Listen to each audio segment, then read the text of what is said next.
brought to you by Nova शुद्ध घी।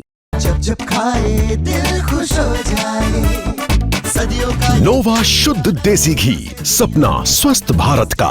I love घी घी घी घी घी। चंडीगढ़ के sector 11 के अंदर आईजी पूर्ण कुमार सुसाइड मामले में एक बड़ा मोड़ आ गया है। हरियाणा के अंदर जो एससी समाज है, अब उनके कहीं ना कहीं एक अंदर चिंगारी की बात की जाए तो वो उत्पन्न हो चुकी है। हरियाणा के जींद में एससी समाज के लोगों ने भारी संख्या में प्रदर्शन करते हुए उपायुक्त महोदय के माध्यम से मुख्यमंत्री के नाम ज्ञापन सौंपा है और कहा कि अगर सरकार इस मामले में कोई ठोस कार्रवाई नहीं करती है तो कोई बड़ा एक्शन जो एससी समाज है वो लेता हुआ अभी आगामी दिनों में नजर आएगा। हमारे साथ है एससी समाज के लोग, उनसे बात करते हैं कि जो आज इतना बड़ा प्रोटेस्ट किया है उसका क्या मकसद है और आगे उनकी क्या रणनीति बनने वाली है।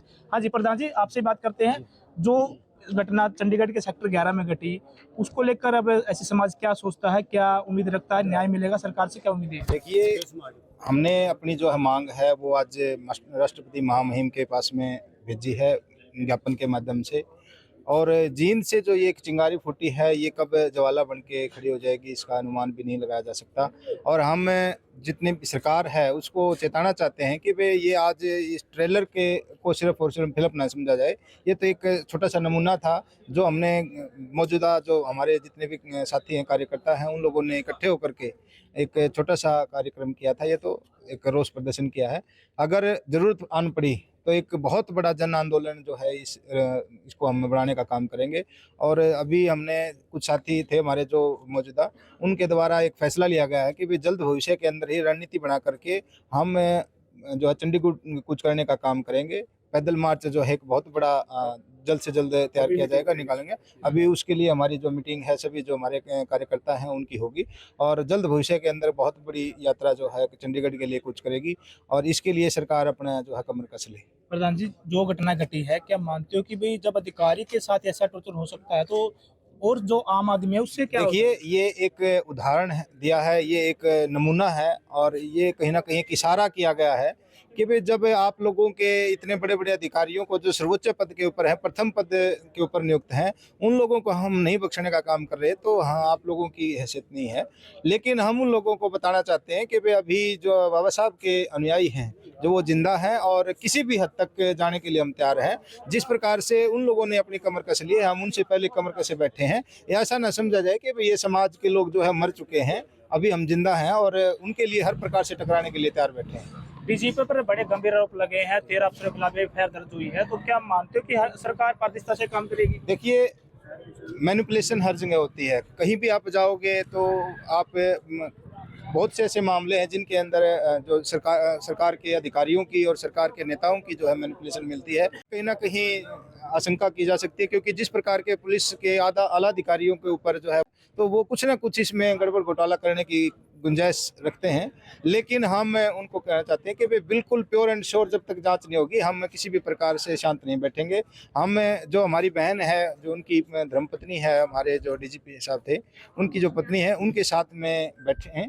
किसी भी प्रकार की अगर जरूरत पड़ेगी तो हम हमारी बहन के साथ में जाकर के खड़े हो जाएंगे, चाहे वो रोड पे जरूरत पड़े, चाहे कोर्ट में पड़े, चाहे कहीं भी किसी भी स्तर पर अगर हमारी जरूरत पड़ेगी तो हम हमारी बहन के साथ में खड़े हैं। जहाँ बात की जाए जी बीजेपी के जो अभी समाज के नेता हैं, अभी तो उनका कोई बड़ा बयान नहीं। आज कसम पे जींद पहुंचे थे, उन्होंने कहा कि ये मामला हरियाणा का नहीं है, हालांकि चंडीगढ़ का, लेकिन नेता हरियाणा के थे। तो कैसे बयानों से लग रहा है कि नेता की बात में जो आरक्षित सीटों पे जीत के विधानसभा में पहुंच जाते हैं, उनकी एक नैतिक जिम्मेवारी है कि इस समय उनको एकजुट होकर अपना एक मीटिंग करके, एक सलाह करके है ना, पीड़ित परिवार के पास जाना चाहिए और उनको है ना एक आश्वासन देना चाहिए, उनकी मदद करनी चाहिए और कि हम आपके साथ खड़े हैं। परंतु अभी तक ऐसा कुछ भी देखने को नहीं मिला। प्रधान जी, आज समाज एक इकट्ठा दिखाई दिया, क्या आगे भी ऐसा समय आ सकता है कि सड़कों पर चंडीगढ़ जा सकते हैं? आगे इससे बड़ा, उम्मीद से ज़्यादा बड़ा ये काम होगा। और दूसरी बात, जैसे अभी मीटिंग करके आ जाओ अमित जी, अभी मीटिंग करके हम चंडीगढ़ का रुख, जैसे वकील साहब ने बताया, वो फाइनल है। चंडीगढ़ रुख करेंगे, गांव-गांव जाकर के आज हम इस हजूम को बढ़ाने का काम करेंगे। उसकी डेट तय फिक्स की जाएगी और इसी प्रकार से नहीं, इस प्रकार से और ज़्यादा मिल करके गैर राजनीतिक सिर्फ सामाजिक प्रोग्राम रहेगा, समाज के लोगों का प्रोग्राम रहेगा, किसी पार्टियों को प्रॉब्लम नहीं होगा। और इसमें ये जो आपने कहा था कि अभी भाई कृष्ण बेदी जी आज जींद में आए हुए थे और उन्होंने चंडीगढ़ का कह के टाल दिया। जो हमारे जो लोग हैं जो राजनीतिक बेस पर जो रिजर्वेशन प्राप्त करते हैं और वो विधानसभा में लोकसभा में चुन करके चले जाते हैं, वो सिर्फ पार्टियों का उनके गढ़ में पट्टा होता है और पट्टा जिसके गढ़ में होता है उसको आप भली भांति जानते हैं। चाहे वो कोई भी किसी भी वर्ग का हो, वो सिर्फ अपने गढ़ में पट्टे का ही जिम्मेवारी निभाते हैं। जो उनके आका कहेंगे वही वो बोलेंगे और जो उनका आका ये कहेंगे वहाँ जाओ वही वो जाएंगे। उससे उनकी लाइन से वो बाहर नहीं जा सकते। वो तो सिर्फ हमारे लोगों को, भोले वाले लोगों को जब उनकी वोट की बात होती है उस समय बहकाने के लिए आते हैं, उस समय वो हमारे एजिटेशन में आते हैं, उस समय हमारे को हमदर्दी देने के लिए आते हैं। लेकिन जब हमारे ऊपर आफत पड़ती है, पहाड़ टूटता है, तब कोई, चाहे कोई राष्ट्रपति है, चाहे कोई MP है, चाहे कोई MLA है, वो हमारी कभी सुध नहीं लेता। उस समय सिर्फ समाज काम आता है। और आज समाज एकजुट है और जो हमारे YS पूर्ण कुमार जी हैं उनका जो संस्कार है अभी बात करके आज है या कल है, जो जैसे भी होगा FIR की कॉपी भी हम उसको प्राप्त करेंगे और उसके बाद हम बड़े लेवल पर एक प्रदर्शन करेंगे और चंडीगढ़ जाने का काम करेंगे। आप भी आए हो साथ में जी, कहा जा रहा है कि जिस तरीके से अभी ऐसी समाज प्रदर्शन कर रहा है, आगामी दिनों में चंडीगढ़ का भी उन्होंने प्लान बनाया जैसे आगे की रणनीति बनेगी, तो क्या बीजेपी सरकार कहीं ना कहीं प्रेशर में आएगी या फिर इसका असर दिखाई देगा कि भाई वो एक बड़ा निर्णय और ठोस कदम उठाएगी? प्रेशर तो बढ़ गया। रात को ही देख लो ना, रात देर तक मतलब मीटिंग चली है। हमारे SC समाज के चंद लोग, ज्यादा भी नहीं, मैं कहता थोड़े से लोग थे, सिर्फ एक ही चेतावनी दी थी CM नायब सैनी को कि भाई या तो न्याय की बात करें, मुकदमा दर्ज हो जो, अगर मुकदमा दर्ज नहीं होता, अगर न्याय नहीं मिलता है तो हम एक ही दिन में कायाकल्प कर देंगे इस सरकार का।